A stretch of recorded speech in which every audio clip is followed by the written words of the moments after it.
Bagaimana mencapai ketenangan jiwa ini? Kalau kita membaca tentang kesehatan mental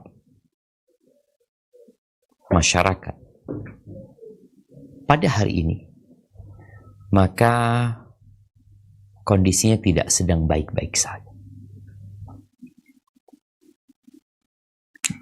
Beberapa penelitian menyebutkan kira-kira 1 miliar manusia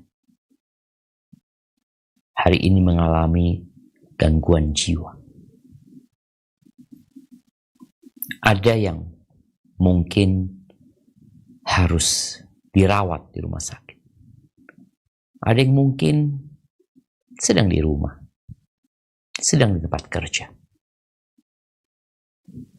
Dan jiwa yang tidak tenang ini akan berdampak kepada kehidupan dia sebagai personal, sebagai anggota keluarga, atau sebagai kepala keluarga, atau sebagai ibu rumah tangga, atau sebagai guru.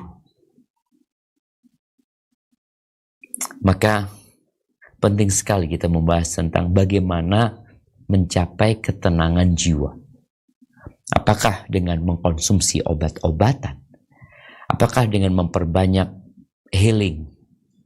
Orang pada healing ya, dia galau jiwanya, dia berpikir kalau dia berjalan-jalan dia akan merasakan ya ketenangan. Ya, itu mungkin salah satu kunci orang mendapatkan ketenangan. Tapi nggak lama kalau itu yang jadi patokan. Apabila obat yang dikonsumsi, ya mungkin dia akan mendapatkan ketenangan sebentar.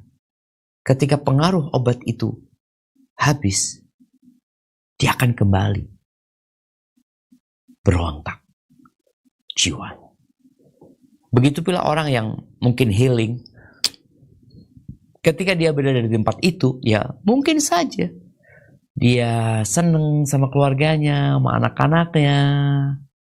Selesai liburan, pulang, berantem lagi. Kacau lagi. Pertengkaran terjadi. Teriakan-teriakan yang menyakitkan. Yang membuat anak-anak pun terganggu jiwanya tatkala melihat kedua orang tuanya sedang sakit jiwa. Ahibati fillah. Kunci yang pertama agar jiwa manusia menjadi tenang adalah beriman kepada Allah Azza wa Jalla. Orang kafir nggak akan pernah tenang jiwa. Orang musyrik nggak akan tenang jiwa. Iman ini adalah aman. Tatkala seorang beriman, jiwanya itu mulai tenang. Karena dia tahu kenapa dia diciptakan. Dia tahu untuk apa dia ada di sini. Dan kenapa Allah menciptakan dia. Maka beriman kepada Allah Azza wa Jalla sebagai pencipta, sebagai Tuhan yang berhak disembah, dan ridho Allah mengatur segalanya.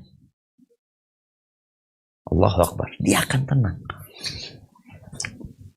Ketika kita naik mamanya flying fox, datang pemandunya mengatakan dipakein ini, dipakai, kita tenang semuanya. Kita tanya, aman Bapak? Aman, nggak apa-apa.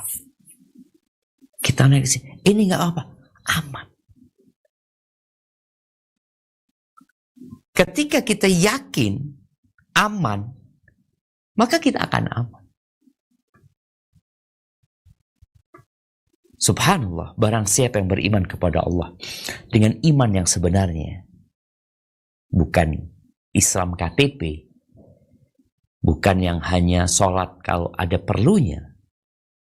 Tapi dia memang orang yang beriman kepada Allah. Dia tahu dengan nama-nama Allah, sifat-sifat Allah. Dia tahu bahwa Allah itu maha mulia, maha agung, maha pengasih kepada hambanya. Allah lembut sama hamba-hambanya. Subhanallah, Allah mengabulkan doa mereka. Allah tahu dengan yang tersembunyi. Allah tahu dengan isi hati kita. Dan Allah tahu dengan yang maslahat buat kita. Maka seperti apapun roda itu berputar, dia akan tenang.